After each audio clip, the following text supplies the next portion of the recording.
Not so bad, it's a nicer place. What if the biggest hits of the 70s were not serious at all? What if some of the songs that ruled the charts were built on jokes, absurd ideas, and pure randomness? From duck voices to streaking chaos, these tracks should have failed. Instead, they took over the world.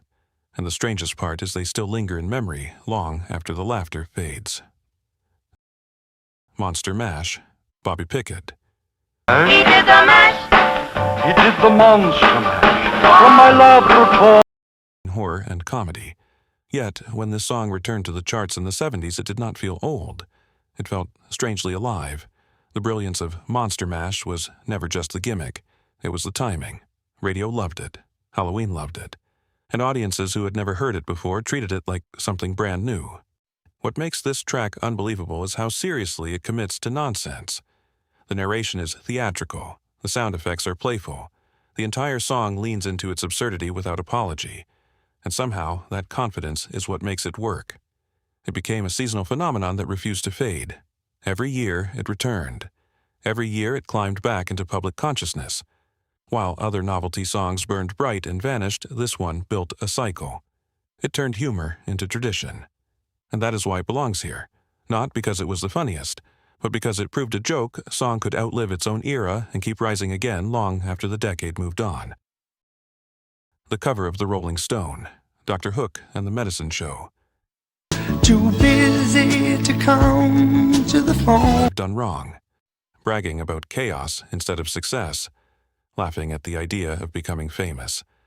But beneath the humor sits something sharper. This was not just a joke song.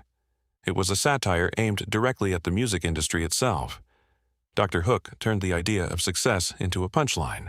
They sang about wanting to be on the cover of Rolling Stone as if it was the ultimate prize, but they also exposed how ridiculous that goal really was. The lyrics feel loose, casual, almost improvised. Yet every line lands with intent. That balance between humor and truth is what pushed it beyond novelty. And then, something unexpected happened. The joke became reality. The band actually landed on the cover they were mocking. That twist turned the song into something bigger than itself. It was no longer just funny. It became proof that irony can win. What makes this track unforgettable is not just the humor, it is the way it bends reality. A song that laughs at fame and then walks straight into it.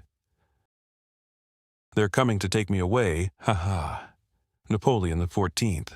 Birds and basket weavers who sit and smile and twiddle their thumbs and toes and their... A voice spiraling out of control. Laughter that feels unstable.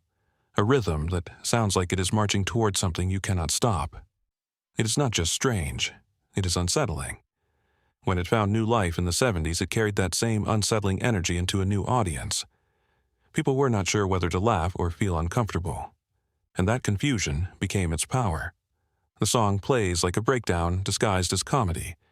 Each line pushes further into madness. Each repetition tightens the tension. What makes it unforgettable is how far it goes. Most novelty songs stay safe. This one crosses a line. Rubber Band Man, The Spinners.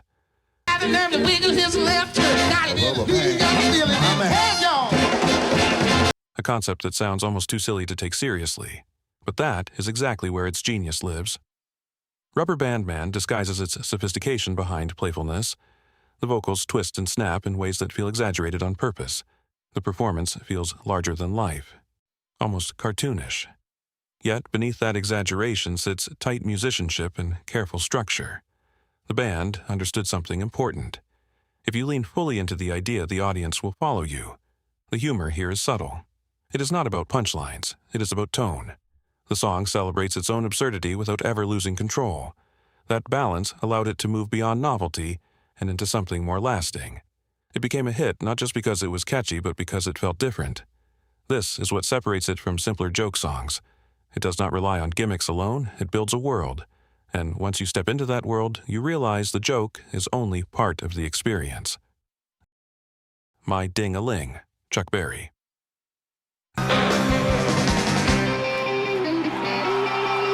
What the joke is. And yet it works. Not because it is clever, but because it understands how to involve the listener. This song turns the crowd into part of the performance. The call and response, the laughter, the shared understanding of what is being implied without ever fully saying it. That interaction is what transforms a simple idea into a massive hit. Chuck Berry was already a legend, but this became his only number one. That fact alone feels unbelievable. A career built on innovation and influence reached its highest chart success through a joke song. That contradiction is part of its legacy. The humor here is simple, almost childish, but the delivery is confident. The audience feels included, and that connection turns the track into something bigger than its premise. It is proof that sometimes the most unexpected songs are the ones that reach the top. Not because they are serious, but because they are impossible to ignore. Shaddap You Face, Joe Dolce. Got to follow stupid rules. Boy, it making me sick. Just The very first line. And instantly you understand that this is not meant to be subtle. It is meant to be bold, loud, memorable. The song plays like a comedic monologue set to music. Each line builds on the personality being presented. It leans heavily into stereotype and exaggeration. And while that approach would not survive today in the same way it created an immediate connection with audiences at the time. What makes it remarkable is how far it traveled. This was not a local novelty. It became a global hit. It crossed borders despite its very specific style. And that tells you something about its core strength. The humor was simple enough to translate. At its heart, the song is about identity, about expectations, about pushing back in a way that feels playful rather than aggressive.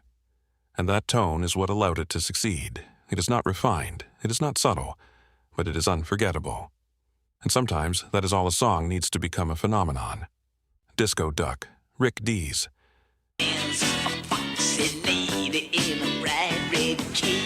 That should exist as a joke and disappear just as quickly, but instead it exploded. It climbed to the top of the charts and refused to be ignored. The secret lies in its commitment. The production does not treat the concept as disposable. The beat is real, the groove is real, everything except the voice plays it straight. And that contrast creates the humor, and that contrast keeps the listener engaged.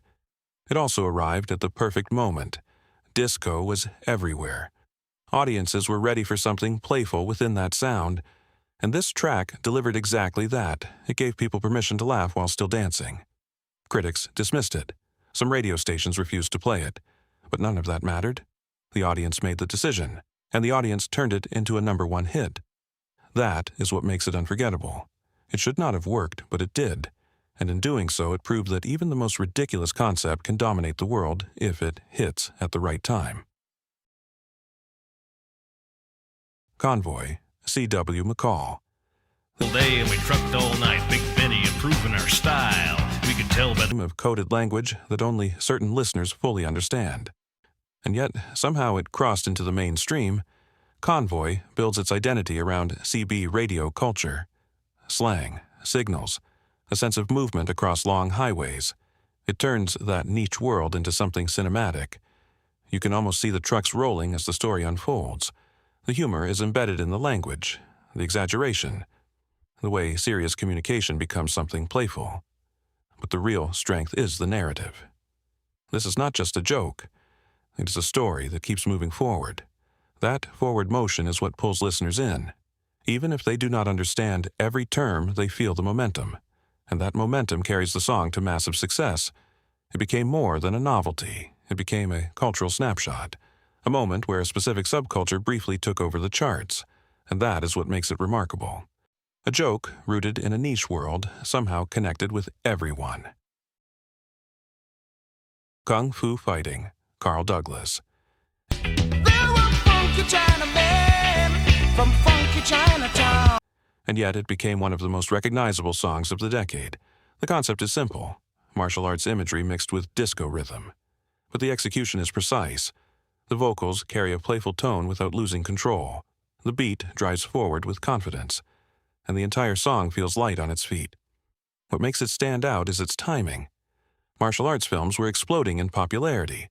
The song tapped into that energy and translated it into music, but instead of treating it seriously, it leaned into exaggeration, into fun. That decision made all the difference. It turned what could have been a niche reference into a global hit, something anyone could enjoy regardless of context. It's The Streak, Ray Stevens. Oh, yes, they call him the street. And then everything collapses into chaos. That contrast is what makes The Streak so effective. The song captures a very specific cultural moment, the streaking craze that spread across public spaces. But instead of simply describing it, the track dramatizes it. It turns the event into a running joke that keeps escalating. The dialogue format adds to the humor. Each exchange builds on the absurdity. Each reaction feels more exaggerated than the last. And the listener is pulled into the situation as if they are witnessing it unfold. What makes it truly unbelievable is how far it went. It was not just popular, it was dominant. It reached #1 across multiple countries and became a defining novelty hit of the decade. This is the perfect example of a joke song becoming something bigger. Multiple countries and became a defining novelty hit of the decade. This is the perfect example of a joke song becoming something bigger. It did not just reflect a trend, it amplified it. It turned a fleeting moment into something permanent. And that is why it stands at #1. Because something bigger. It did not just reflect a trend, it amplified it. It turned a fleeting moment into something permanent. And that is why it stands at #1. Because no other song captured absurdity and turned it into global success quite like this. These songs were never supposed to last.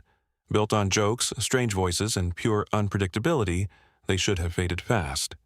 Instead, they became global hits that still echo decades later. That is the magic of the unexpected. Sometimes the songs that make you laugh are the ones you never forget.